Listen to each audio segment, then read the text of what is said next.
Hey, good morning, everybody. No Ken Laird this fine Monday after the 4th of July weekend. He's on vacation this week. Hope you had a great holiday weekend. I worked most of it, but still had a good time on Friday. Kevin Gorman, kind enough to come up 3 floors from downstairs and join us today with lots of things to talk about. But, Kevin, we start off with the Pirates. Another great weekend at the gate. It's getting harder and harder to buy a ticket for that place. I imagine all the Cardinal games will be sold out or close to it. Sure. But there's this overriding cloud of the Cardinals there. There's still 6 games out.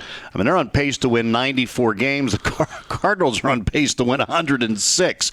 Do you think they can catch them in the second half? I've said all along I don't think the Cardinals can continue this pace. They're playing phenomenal baseball right now, and it doesn't matter how well the Pirates are playing because the Cardinals continue to play as well or better, and they already had that lead from their great start at the beginning of the season when the Pirates were struggling. I thought it was a little disheartening when the Pirates closed within, I think it was 4 games of the first place, and then had that little bit of a streak where they had a setback and the Cardinals surged again, and it went to, I think, as many as 8 or 9 games. I think it went to back. 9, yeah. I think it was, say, 9 or 9.5. But, I thought that was something that was a little disheartening because it seemed like the Pirates were closing the gap. But, the Cardinals suffered another setback with Holiday getting injured. And, you add that to Wainwright. I just wonder how many times they can have that next man up mentality of somebody just stepping in and taking over when they lose a great player. That Pham kid, they called him a P-H-A-M. It sounds like one of the little bubble words that comes out in a Batman comic. Pham!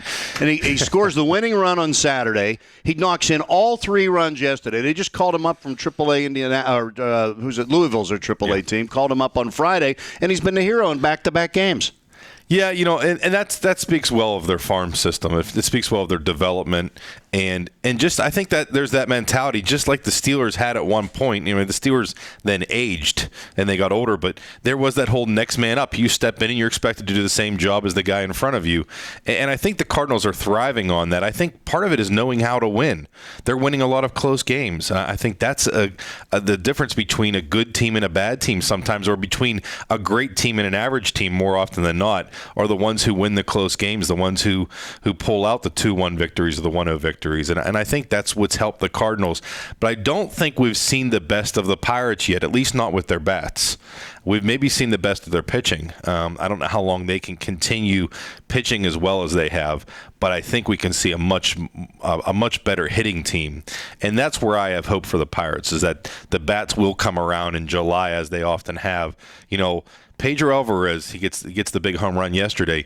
He's a guy who is a notorious slow starter and seems to pick it up July, August, September. If you remember when he's a guy who hit the ball really well in the postseason. Right, had a great series against the Cardinals. Yeah, so that's where I have hope, is that, I know a lot of people are down on Pedro Alvarez, but he is a notorious slow starter, and he's a guy who, when he gets that groove, he's one of the more dangerous power hitters in the majors. But, we just haven't seen enough consistency from him or from Polanco.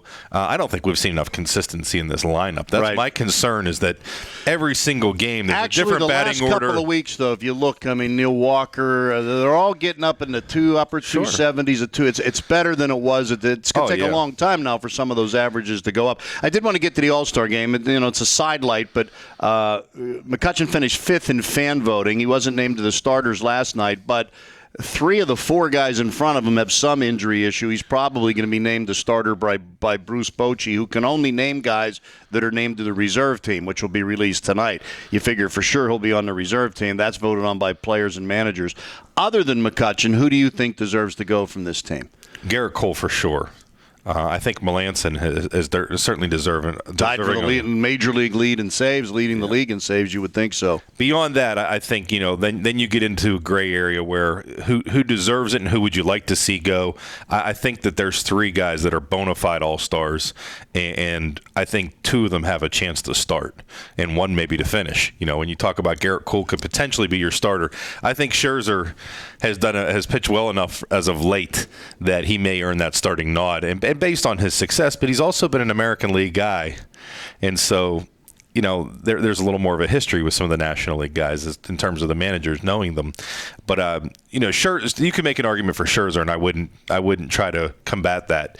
But I think Cole, with 12 victories, Cole is certainly in the conversation for the starting nod. I think McCutchen probably will end up starting in center, as you said, and Melancon has a chance to close. But A.J. Burnett would be a great thing for him to get his first All-Star nod. Yeah. Considering the career that he's had, it's kind of unbelievable that he hasn't had one. And that kind of goes back to that old debate. Do you pick an All-Star based on the first half of the year, the first half of the season, or whether they're actually the star players in the game?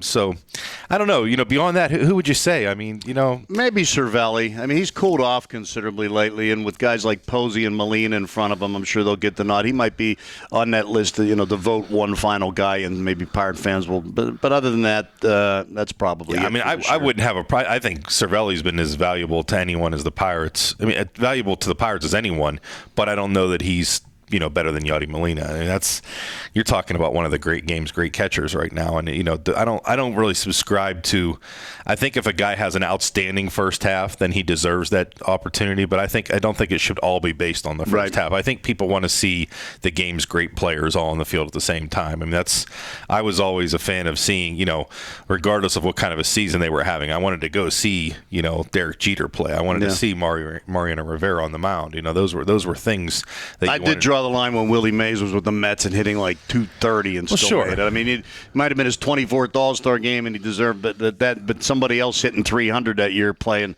was held out instead. 2 series left before the All-Star game. Padres come in starting tonight, and, of course, the big 4-game series with the Cardinals. But keep this in mind. The Cardinals have 4 at Wrigley with the Cubs before they come here, including a Tuesday doubleheader. So this could be a week to pick up at least a couple of games before the All-Star break, and at least be closer to sniffing distance of the Cardinals as the second half starts.